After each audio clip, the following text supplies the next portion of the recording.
बिस्मिल्लाहिर्रहमानिर्रहीम। अस्सलामु अलैकुम नाजरीन, मुगलिया सल्तनत यानी मुगल एम्पायर साल 1526 से 1857 तक बरे सगीर पर हुकूमत करने वाली एक अजीम मुस्लिम सल्तनत थी, जिसकी बुनियाद ज़हीरुद्दीन मोहम्मद बाबर ने साल 1526 में पहली जंग पानीपत में दिल्ली सल्तनत के आखिरी सुल्तान इब्राहिम लोदी को शिकस्त देकर रखी थी। मुगल एम्पायर अपने उरूज पर तकरीबन पूरे बरे सगीर पर हुकूमत करती थी, यानी मौजूदा दौर के अफगानिस्तान, पाकिस्तान, भारत और बांग्लादेश के ममालिक पर मुश्तमिल खित्ते पर मुगल हुक्मरानों का दौर दौरा था और मुगल हुक्मरानों का शाहाना लाइफस्टाइल उनकी पहचान था। मगर क्या आप जानते हैं कि मुगलिया सल्तनत के इख्तिताम के बाद मुगलिया खानदान के साथ क्या सलूक किया गया और इस वक्त मुगलिया खानदान किस हाल में है? और वो जो कभी बरे सगीर के स्याह सफ़ेद के मालिक थे, गलियों में भीख मांगने पर मजबूर कैसे हुए? यही हमारी आज की वीडियो का मौजू होगा। और आज हम आपको मुगलिया ख़ानदान के उरूजो ज़वाल की इंतहाई इबरतनाक दास्तान सुनाएंगे। मगर वीडियो में आगे बढ़ने से पहले अगर आप हमारे चैनल पर नए हैं तो बराए मेहरबानी हमारा चैनल info@adil सब्सक्राइब करें, जहां आपको बिलखुसूस इस्लामिक हिस्ट्री और बिलुमूम दुनिया भर की मुनफरिद मालूमात पर मबनी वीडियोज़ मिलती रहेंगी। नाजरीन, ये बात है साल 1858 की, जब अंग्रेजों ने सिखों की मदद से मुगलिया सल्तनत के आखिरी ताजदार बहादुर शाह जफर को गदर के मकाम पर शिकस्त दी और दिल्ली पर मुकम्मल कब्जा कर लिया। तो अंग्रेजों ने बहादुर शाह जफर को उनके अहले खाना समेत एक छोटी सी कोठड़ी में कैद कर दिया और कुछ ही दिनों बाद अंग्रेजों ने उनके 20 बेटों में से 18 को सरेआम कत्ल कर दिया। मुगल हुक्मरान बहादुर शाह जफर के सिर्फ 2 ही बेटे मिर्जा जवान बख्श और मिर्जा शाह अब्बास जिंदा बचे और उन्होंने ही मुगल खानदान की नस्ल को आगे बढ़ाया। नाजरीन, अंग्रेजों की जानिब से बहादुर शाह जफर के कत्ल किए गए 18 बेटों में से 3 के सर काट कर दिल्ली के खूनी दरवाजे पर लटकाए गए, ताकि आइंदा कोई भी अंग्रेजों के खिलाफ ऐसा इकदाम न उठा सके।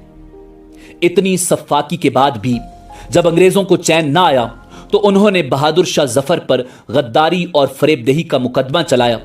उस मुकदमे का ढोंग 44 दिन तक चलता रहा और आखिर में मुगल हुक्मरान बहादुर शाह जफर को सजाए मौत सुनाई गई। नाजरीन, सजाए मौत को बाद में जिला वतनी में बदलकर उनको उनकी बीवी और उनके दोनों बेटों समेत बर्मा जिला वतन कर दिया गया। आखिरी मुगल हुक्मरान बहादुर शाह जफर ने अपनी जिंदगी इंतहाई बुरे हालात में गुजारी। साल 1862 को जब बर्मा में बहादुर शाह जफर की वफात हुई तो अंग्रेजों ने उनके दोनों बेटों को हिंदुस्तान वापस न जाने की शर्त पर जिंदा रखा। नाजरीन, अंग्रेज इस बात से बखूबी वाकिफ थे कि अगर ये दोनों शहजादे हिंदुस्तान वापस आ गए तो मुगल बादशाह बहादुर शाह जफर की औलाद की हैसियत से ये हमारे खिलाफ किसी भी नौयत का कदम उठा सकते हैं। इसी वजह से अंग्रेजों ने मिर्जा जवान बख्श और मिर्जा शाह अब्बास को फिर दोबारा कभी भी हिंदुस्तान का रुख न करने दिया और यूं उन दोनों शहजादों ने अपनी बाकी की तमाम जिंदगी रंगून में गुजारी। नाजरीन, जहां तक उन दोनों शहजादों की अज़दवाजी जिंदगी का सवाल है तो बाज मौरिखीन के मुताबिक मिर्जा शाह अब्बास की शादी रंगून के एक सौदागर की बेटी से हुई, जिनसे उनकी कई औलादें हुई जो आज के दौर में भी गुर्बत की वजह से रंगून के एक इलाके में कच्ची गलियों की बदबूदार झुग्गियों में रहने पर मजबूर हैं। जबकि दूसरी तरफ मिर्जा जवान बख्श का एक ही बेटा था, उसका नाम मिर्जा जमशेद बख्श था। साल 1984 में जिगर की बीमारी की वजह से मिर्जा जवान बख्श का इंतकाल हो गया। कुछ अरसे बाद उनकी बीवी भी चल बसी। वालिदैन की वफात के बाद मिर्जा जमशेद बख्श हालात खराब होने पर हिंदुस्तान वापस चला गया।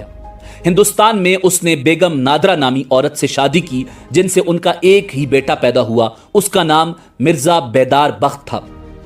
नाजरीन, मिर्जा बेदार बख्त अभी छोटे ही थे जब उनके वालिदैन का इंतकाल हो गया और वालिदा की वफात के बाद मिर्जा बेदार बख्त छोटे मोटे काम करके अपना गुजर बसर करते रहे और अपनी असल पहचान सबसे छुपाए रखी।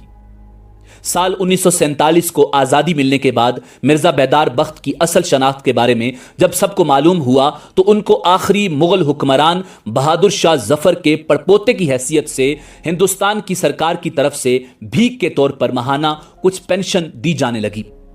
سال 1950 کی دہائی میں مرزا بیدار بخت نے سلطانہ بیگم نامی عورت سے شادی کی، جن سے ان کی 5 بیٹیاں اور 1 بیٹا پیدا ہوا۔ مرزا بیدار بخت جب تک زندہ تھے تب تک ہندو سرکار کی طرف سے کچھ روپے پینشن ملتی رہی، مگر ان کی وفات کے بعد ان کی بیوی اور ان کے بچوں کے لیے ہندو سرکار نے پینشن دینا بند کر دی۔ ناظرین، پینشن بند ہونے کے بعد ان کی بیوی اور بچوں کے حالات مزید بدتر ہو گئے۔ ان سب حالات کو مد نظر رکھتے ہوئے مرزا بیدار بخت کی بیوی کو اپنے 6 بچوں کا پیٹ پالنے کے لیے کولکتہ کے ایک علاقے میں چائے کی دکان کھولنا پڑی۔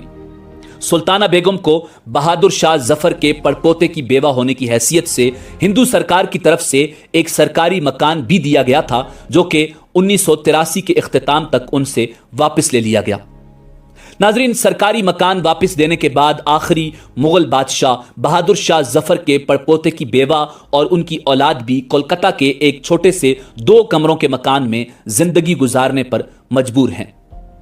مغلیہ خاندان، جنہوں نے تقریباً 350 سال تک پورے برِ صغیر پر حکومت کی، آج ان کی اولادیں انڈیا اور برما کی گلی کوچوں میں انتہائی غربت کی وجہ سے در در کی ٹھوکریں کھانے پر مجبور ہیں، اور مغل شہزادے اور شہزادیاں ہندوستان کے چوک چوراہوں پر بھیک مانگ کر انتہائی مفلسی کی زندگی گزارنے پر مجبور ہیں۔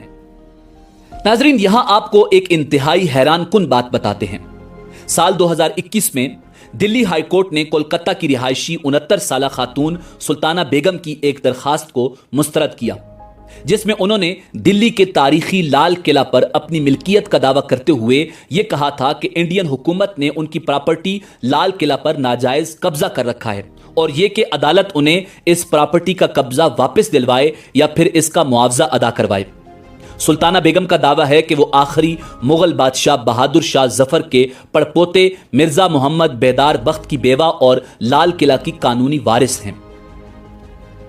ناظرین، لال قلعہ دریائے جمنا کے کنارے شاہی محل کے طور پر تعمیر کیا گیا تھا۔ شاہ جہان کے بعد آخری بادشاہ بہادر شاہ ظفر تک یہ مغلوں کا پایہ تخت رہا۔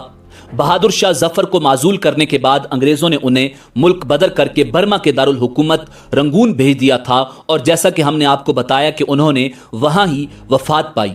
سلطانہ بیگم کے مطابق جب وہ 3 برس کی تھیں اس وقت ان کے نانا انہیں لے کر کولکتہ آ گئے تھے۔ یہیں 13 برس کی عمر میں ان کی شادی مرزا محمد بیدار بخت سے ہوئی، جو بہادر شاہ ظفر کے پڑپوتے تھے، جو ان سے عمر میں 30 برس بڑے تھے۔